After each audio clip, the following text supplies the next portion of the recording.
It's going to be a real honor for me to introduce Robert F. Kennedy Jr., take the oath of office and officially become our Secretary of Health and Human Services. Just as I promised last year, Bobby is going to lead a great national mission to make America healthy again, and he's going to do it. I think he's going to do things that will really make us very proud of this day.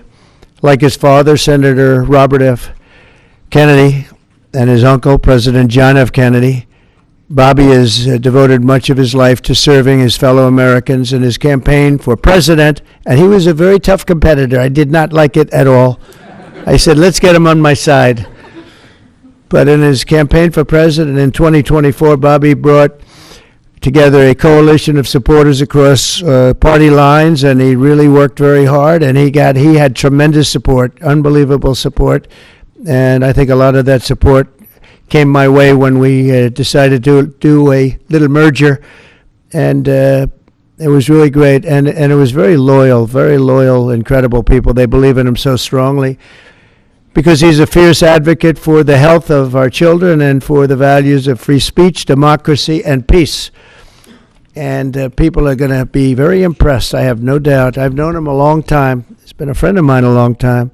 Perhaps most importantly, though, Bobby created a nationwide movement made up of millions and millions of mothers and fathers and young people and concerned citizens of every background who want to end and this horrible chronic disease crisis that exists in America. He's absolutely committed to getting dangerous chemicals out of our environment and out of our food supply and getting the American people the facts and the answers that we deserve. After years in which our public health system has squandered the trust of our citizens, and they really have. They don't trust us. They don't trust anybody, frankly. They've gone through hell.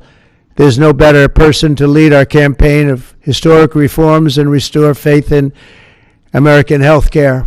And Bobby's going to do it. The United States spends more money in health than any other country on earth, but we're growing sicker every year. We're not as healthy as countries that spend just a fraction of what we spend, so there's something wrong. He's going to figure it out. In recent decades, we've seen staggering increases in cancer rates across all age demographics, including more than 40% increase in childhood cancer since 1975. Who can believe that? And an explosion in other chronic childhood illnesses. Not long ago, 1 in 10,000 people, children, had autism. Now it's 1 in 36. Think of that. 1 in 10,000. 1 in 10,000. Now it's 1 in 36. Who can believe that? There's something wrong.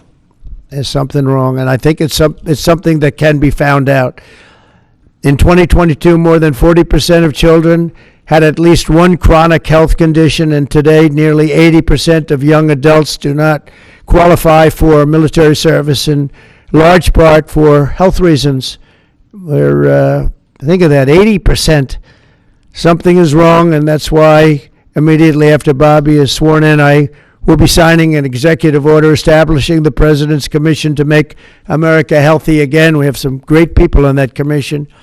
Chaired by our new secretary, this groundbreaking commission will be charged with investigating what is causing the decades-long increase in chronic illness, reporting its findings, and delivering an action plan to the American people. And it's going to be a plan that people are really waiting to hear.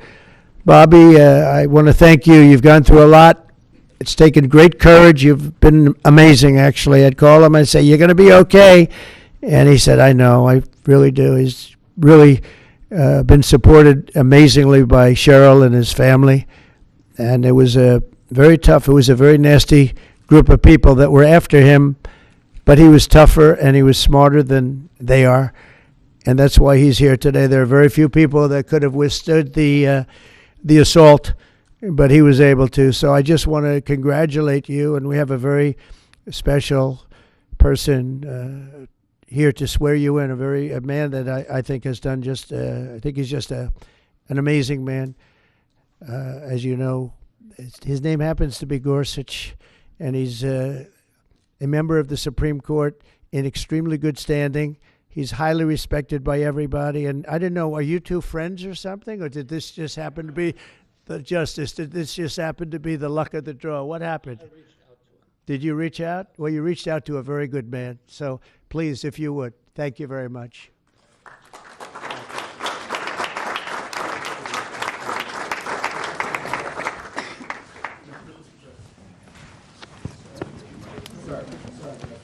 Oh, this has to be done I'll do first. this first. Sorry. I'm going to make this a good one, right?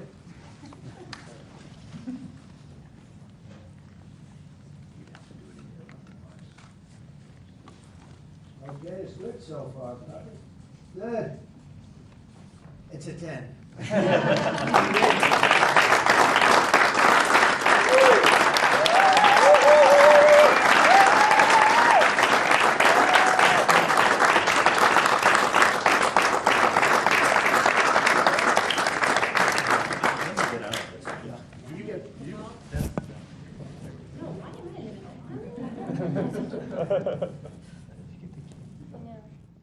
Go in there, get the kids in there, go in there, get the with you.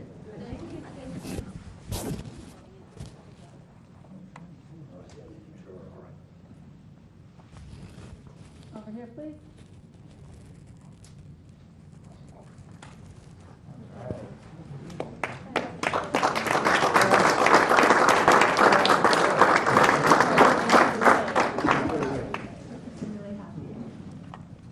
Would all the family like to join?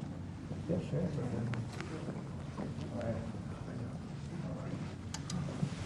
Please place your left hand on the Bible and raise your right. I, Robert F. Kennedy, Jr., I, Robert F. Kennedy Jr., do solemnly swear do solemnly swear that I will support and defend that I will support and defend the Constitution of the United the States Constitution of the United States against all enemies, against all enemies, foreign and domestic, foreign and domestic, that I will bear true faith and allegiance to the same, that I will bear true faith and allegiance to the same, that I take this obligation freely, that I take this obligation freely without any mental reservation without any mental reservation or purpose of evasion, or purpose of evasion, and that I will well and faithfully discharge and that I will well and faithfully discharge the duties of the office the duties of the office on which I am about to enter, on which I'm about to enter, so help me God. so help me God. Congratulations, Mr. Secretary.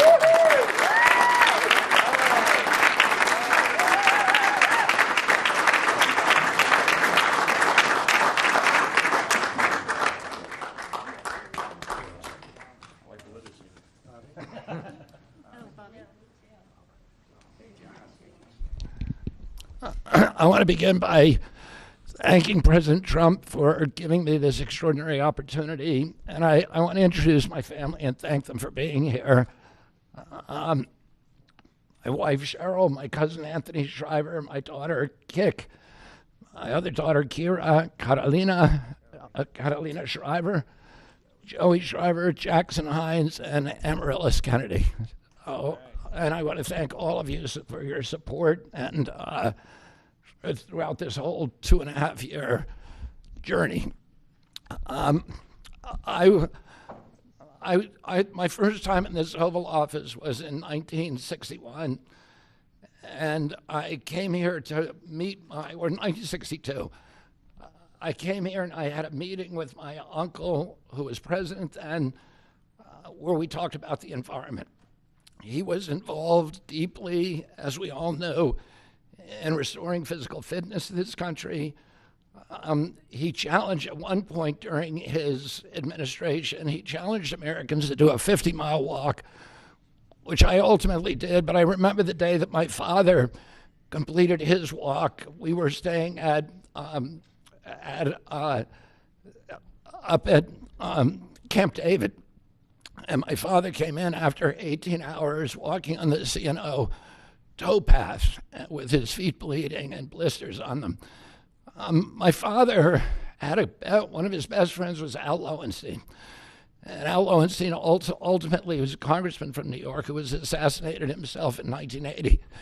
But Al Lowenstein had started the Dump Johnson movement to get rid of President Johnson and end the Vietnam War. And at the time that he started it, people just thought it was a fool's errand.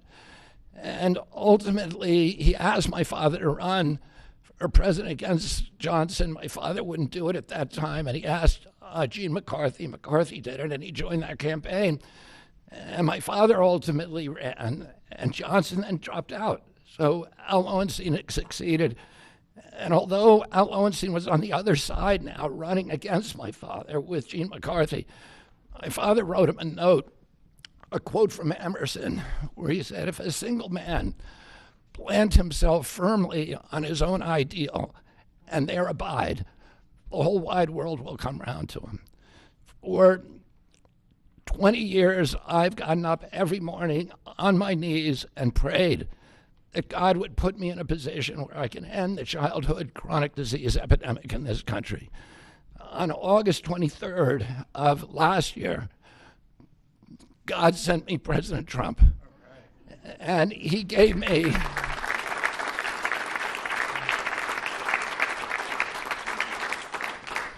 he's now given me, he's kept every promise that he's made to me. He's kept his word in every account and gone way beyond it. I'm so grateful to you, Mr. President. A lot of people told me that I couldn't trust President Trump, that I better get it in writing. And we did a handshake, and everything that he told me he was going to do, he has done.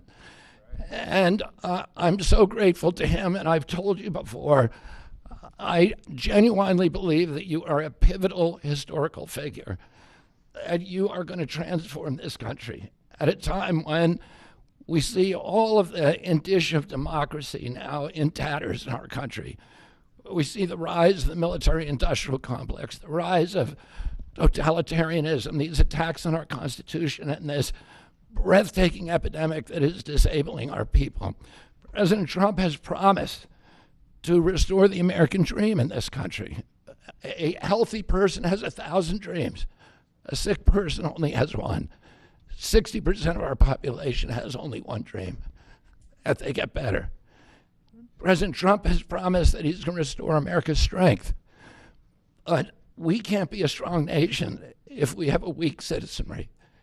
If people are sick, 60% of our people are sick, 77%, as President Trump mentioned, of our children cannot qualify for military service. And we need a man on a white horse now. We need somebody who is willing to come in and has the spine and the guts and the strength to challenge orthodoxies, to stand in the way of vested interests, and to break institutions that have turned against our democracy. President Trump has shown again and again that he is that hero. And most recently, I greatly appreciate it, and I called you the day that you announced the termination of USAID. My uncle started USAID in 1961 for humanitarian purposes, to put our country on the side of the poor. It has been captured by the military-industrial complex. It has become a sinister propagator of totalitarianism and war across the globe. And very few people understand how sinister this agency really is. And President Trump saw that, and he stood up to it with a masterstroke. And we want to do the same thing with the institutions that are stealing the health of our children. We need a revolutionary figure, and you are that figure, and I'm very grateful for you for giving me this opportunity. I want to recognize some of the allies that I've had in this battle for a long time: Senator Rand Paul, Senator Ron Johnson, Senator Roger Marshall, Marjorie Taylor Greene, and Buddy Carter, who've all been champions of the MAHA agenda before I even came along. I'm very grateful for you for standing strong. Thank you very much, President Trump.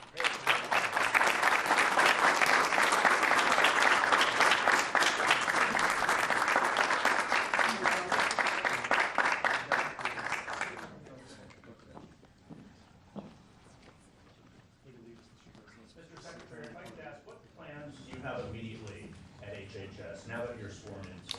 He's going to be running it. He's going to do a great job.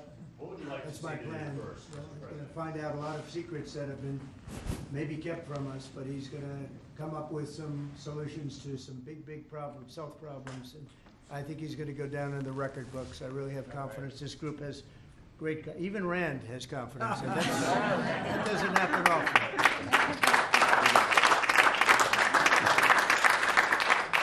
Thank you. Good luck.